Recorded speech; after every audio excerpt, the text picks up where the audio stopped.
दोस्तों, हम भारतीय लोग इंडियंस चाहे गवर्नमेंट को कितना भी कारण दे ले कि ये देश ग्रो नहीं कर पा रहा है, ये देश पीछे रह जा रहा है, स्टडी में भी एजुकेशन में भी उतना आगे नहीं बढ़ पा रहे, पर कहीं ना कहीं इसका कारण हम लोग खुद हैं। After all we the people of India, कहीं ना कहीं हम लोग ही कारण हैं ये सब चीज़ों का। चाहे हम इंफ्रास्ट्रक्चर, एजुकेशन सिस्टम, गवर्नमेंट के रूल्स, किसी भी चीज़ को कितना भी कोस लें, कितना उसको कारण दे लें, कुछ चीज़ बोल लें, हम कहीं ना कहीं इंडियंस हमारी वजह से, हमारी सोच की वजह से, हमारी हरकतों की वजह से हम पीछे रह जाते हैं और वर्ल्ड वाइड ग्लोबली इंडिया को इतना ज़्यादा क्रिटिसाइज़ किया जाता है। इस वीडियो में मैं ऐसे ही 6 पॉइंट्स पे बात करूँगा जो मुझे लगता है कि हमारी गलतियों की वजह से इंडिया कभी भी ग्रो नहीं कर पा रहा है। एंड हमें smelly people, bad smelling, bad odour, ऐसे ऐसे शब्दों को करके हमें डिफ़ाइन किया जाता है, रेफ़र किया जाता है। बात करूँगा इसके बारे में, पर उससे पहले आपको ये समझना ज़रूरी है कि इस बारे में हमें बात क्यों करनी चाहिए। क्योंकि जब तक हम अपनी कमियों को एक्सेप्ट नहीं करेंगे, अपनी प्रॉब्लम्स को आइडेंटिफाई नहीं करेंगे, तब तक हम सिर्फ हमें एक ब्लेमिंग रीज़न मिलेगा, हम सिर्फ ब्लेम करते रहेंगे, स्कार मेंटालिटी हमारी बनती रहेगी और कभी भी हम अकाउंटेबिलिटी होल्ड नहीं कर पाएंगे। ये नहीं समझ पाएंगे कि this is because of us, this is our country, this is our responsibility, this is our accountability. जैसे एक बच्चे को रखते हैं अपने अपने अपने सन एंड डॉटर को रखते हैं, उस तरीके से हमें अपने देश के साथ पेश आना होगा। पॉइंट नंबर 1 है नो प्रैक्टिकल थिंकिंग। देखिए, प्रैक्टिकलिटी इंडिया के अंदर बहुत कम मात्रा के अंदर है। ये टॉप टियर 1 सिटीज़, जैसे टियर 1 सिटीज़ में आप बोल सकते हो कि प्रैक्टिकल लोग रहते हैं। गांव वगैरह में बेसिकली देहात लोग रहते हैं। प्रैक्टिकल थिंकिंग से मेरा मतलब है, आपको हाल ही के कुछ केस सुनाता हूँ। अभी रिसेंटली, मैं पूरा क्लैरिफाई नहीं करूँगा, बट कहीं पे अभी रिसेंटली एक फ्रिज के अंदर बर्फ़ जम गया था और उसकी शेप थोड़ी किसी गॉड की पूजा करते हैं, है ना, उस शेप में वो बर्फ़ जम गया।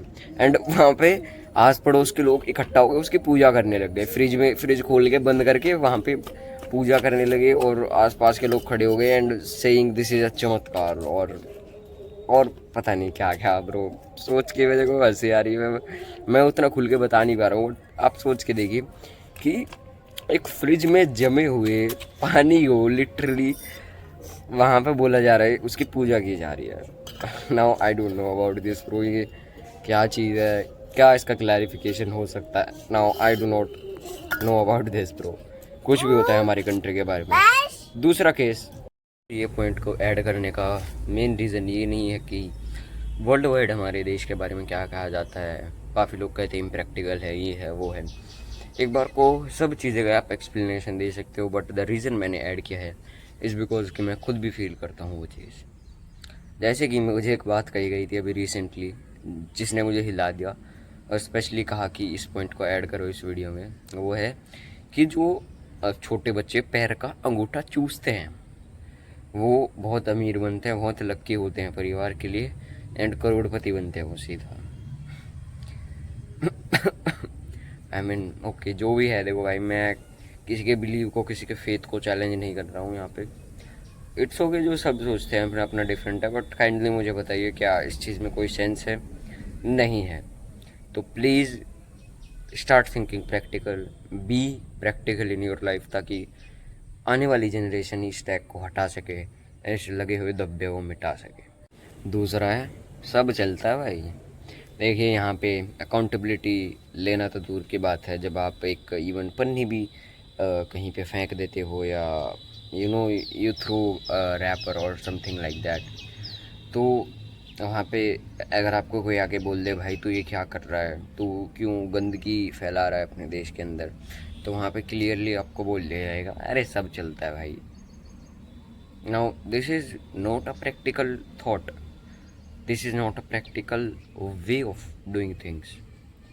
ये कोई तरीका नहीं है कि मैं बोल रहा हूँ कि know just do that, just do this. ये बिल्कुल भी प्रैक्टिकल अप्रोच है ही नहीं। इससे होता क्या है कि हम एज सोसाइटी, एज पीपल, हम जवाबदेही भूल जाते हैं, यानी कि अपनी अकाउंटेबिलिटी होल्ड करना भूल जाते हैं, और सब चीज़ों का जो कमियां हैं वो सरकार पे, सिस्टम पे एंड कंटिन्यूसली थ्रो करते रहते हैं। हालांकि ऑल्दो वो भी एक बहुत बड़ा रीज़न है कि हमारा देश ग्रो नहीं कर पा रहा है, बट यहाँ पे हमारी बात हो रही है as us the people of India, क्यों हमारी वजह से भी हमारा देश बदनाम है। सो प्लीज़, अगर आप लोग भी ऐसा कुछ कर रहे हैं, आप जो बोल रहे हैं सब चलता है, नहीं चलता है। This is this is a nation of all of us. कोई एक बंदा या दो बंदे आके नहीं बोल सकते कि ये चलता है वो चलता है। तो प्लीज़ सुधर जाइए अगर आप ऐसा कर रहे हैं। इससे ना सिर्फ हमारा देश बदनाम होता है, बल्कि हमारी हाइजीन पे भी शक किया जाता है। बैड स्मेली पीपल, क्या क्या कहा जाता है हमें, सिर्फ चंद कुछ लोगों की वजह से। पॉइंट नंबर 3 है रिस्क, जोखिम। किसी भी चीज़ को करने का गट्स होना, अंदर से guts, you know what I am saying. देखिए, हमारे समाज के अंदर बच्चों को बचपन से ही ये बताया जाता है कि हमेशा सेफ खेलो, हमेशा पढ़ाई करो एंड उसी हिस्से में लगो जहाँ पे, ऑल्दो वो सबसे बड़ा रिस्क है मेरे हिसाब से, that is also similar kind of risk. अगर पढ़ाई कर रहे हैं हम, कितने बच्चे फॉर्म भरते हैं नीट जेई का, 15-16 लाख, कितने बन सकते हैं? मुश्किल से 600-700।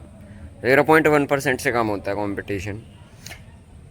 वहाँ पे कंपटीशन समझ नहीं आ रहा है बंदों, बोलते मेहनत करो, बट जब वही risk you have to take in any business, you have to take in any kind of startup, वहाँ पे वो रिस्क को बहुत ज़्यादा ओवर ग्लोरीफाई किया जाता है। वहाँ पे दिखाया जाता है कि ये रिस्क ही दुनिया का सबसे बड़ा रिस्क है, आप नहीं कर सकते हो इसके ऊपर बात है, इसको ऊपर जाने की कभी। अगर आप सोचते भी हो तो आपको नालायक, बदतमीज़, पता नहीं क्या क्या कहा जाता है। जब आप जोखिम, रिस्क लेने की ट्राई करते हो, और आप कभी भी उठा के देख लो पूरी हिस्ट्री के अंदर, आज तक जिसने भी रिस्क उठाया, जिसने भी आउट ऑफ द बॉक्स जाके कुछ चीज़ें की हैं, वो ही कुछ उखाड़ पाया, वो ही कुछ ज़िंदगी में कर पाया है। तो वही मेरे कहने का तात्पर्य है आपसे कि जब आप इस मेंटालिटी से बाहर निकल जाओगे कि रिस्क लेना बेकार चीज़ है, उस दिन आप समझ जाओगे कि रिस्क लेना कितना ज़्यादा ज़रूरी है। If you want to do something big, if you don't want to be that average, क्योंकि मुझे तो एवरेज बनने से डर लगता है प्लीज़। पॉइंट 4, एंड ये ऐसा पॉइंट काफ़ी सारे लोगों ने गेस कर लिया होगा। गेस करने से मेरा मतलब है कि जब एक चीज़ बोलते हैं ना, उसकी वो माइंडरी इमेज क्रिएट हो जाती है। तो जब मैंने वीडियो में बोला था कि हम इंडियंस की बारे में हमने बातें की, तो सिविक सेंस वहाँ पे ऑटोमेटिकली दिमाग में आ जाती, क्योंकि सबसे ज़्यादा क्रिटिसाइज इंडियंस को सिविक सेंस के लिए किया जाता है। कहीं पब्लिक प्लेस में जाके हल्ला गुल्ला करना, उसको खुद की जगह समझना, उसको प्राइवेट प्लेस समझना, ये नहीं समझना कि ये एक सार्वजनिक स्थल है, एक पब्लिक प्लेस है, ये ना समझ के उसको ये समझना कि ये आप मेरे बाप की चीज़ है। ऐसी चीज़ों से लेके कहीं पे भी गंदगी फैलाना, दूसरे देशों में जाके गाड़ियों से बाहर निकल के कपड़े उतार के नाचना, इवन हमारे सड़कों के अंदर ऐसे गाड़ियों को झुलाते हुए जाना 150 पार, कोई रूल फॉलो ना करना, ये सब काफ़ी कॉमन हो चुके हैं अभी सिविक सेंस में। सिविक सेंस में अब खुद के परिवार में भी सिविक सेंस फॉलो नहीं की जा रही है। मैंने बहुत लोगों को देखा है जो अपने बच्चों को ही गालियाँ देने लग रहे हैं। ऑनलाइन काफ़ी लोग ऐसे आते हैं अपने बच्चों को गालियाँ दे रहे हैं। थैंक गॉड मेरे पेरेंट्स ऐसे नहीं हैं, एंड किसी के मैं इमेजिन भी नहीं करूँगा हो, क्योंकि खुद के ही माँ बाप जब खुद को ही गाली देने लगे, गंदी गंदी चीज़ें कहने लगे, तो कैसा दिमाग पे असर पड़ सकता है। You can not imagine this. इस वीडियो को मैं बनाने का अगर मैं आपसे कुछ मांग रहा हूँ बदले में, सो वो है थोड़ी सी प्रैक्टिकल थिंकिंग अपनी लाइफ के अंदर ऐड करो। ये सब चीज़ों से तो बचो ही, बट प्रैक्टिकल थिंकिंग सबसे ज़रूरी है, ऐड करो अपनी लाइफ के अंदर। क्योंकि देखिए हमारे देश में कुछ भी, बहुत सारी चीज़ें कहती आई गई हैं, जबकि उनके पीछे का रीज़न ऑफ कोर्स कुछ और है।